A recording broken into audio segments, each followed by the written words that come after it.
ఉన్నది శ్రీరాముని అందా.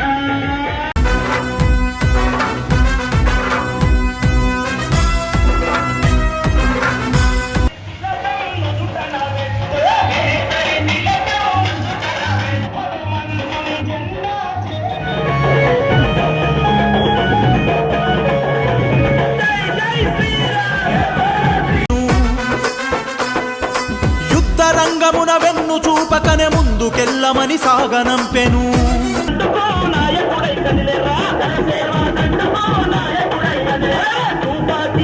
ముందు నడిచిన ఛత్రపతి ఆర్య మరాఠల ఆరాధ్యుడా, పొద్దై పొడిచిన మా సూర్యుడా.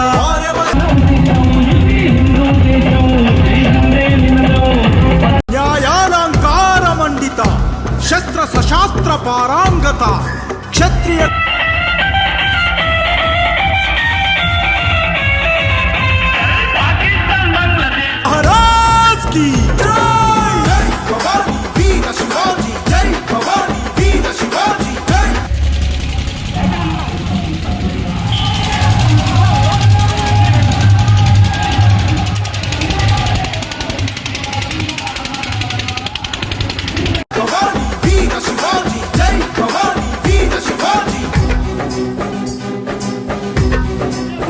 ఇట్లాంటి గొప్ప గొప్ప రాజులు ఎందరున్నా, ఎంతమంది గొప్పలున్నా ఒక శివాజీ మాత్రమే ఎందుకు హిందూ సమాజం గుర్తించింది.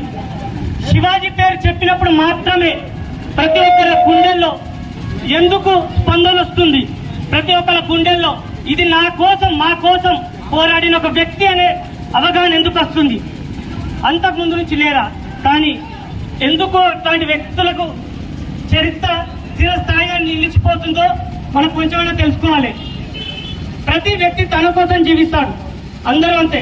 కానీ శివాజీ తన జీవితంలో సగ జీవితం గుర్రం మీదనే జీవించిండు.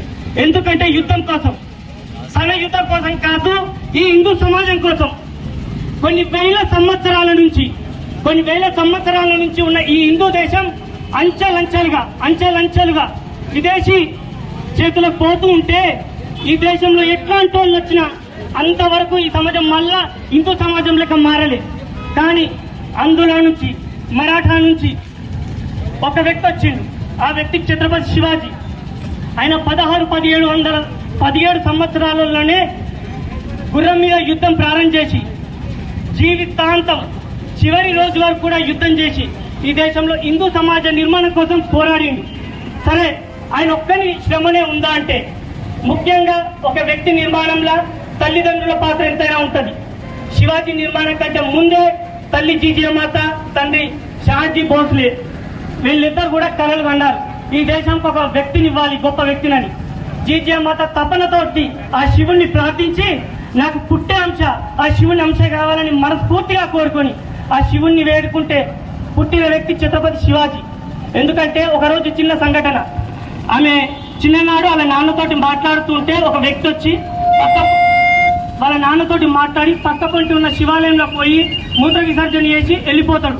ఆమె మనసు తప్పిస్తుంది, ఎందుకోసం నాన్న మనం ఏం చేయలేమా, మన ఆలయంలో ఇంత అన్యాయం జరుగుతుంది, మనం స్పందించలేమా అని.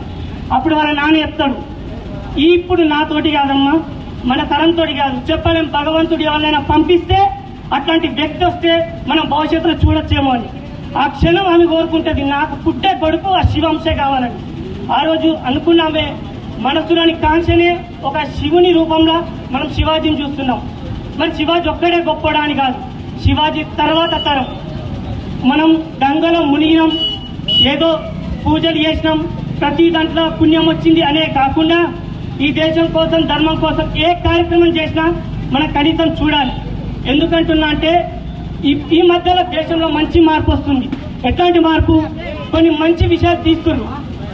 చాలా సినిమా చూసినాం, సమాజం అందరు గొప్పల గురించి అన్ని విధాలుగా తెలుసుకోదు, మాటలతో తినది, కానీ సినిమా ఇన్ఫ్లుయెన్స్ చేస్తుంది, ఈ సమాజాన్ని ఇన్ఫ్లుయెన్స్ చేస్తుంది.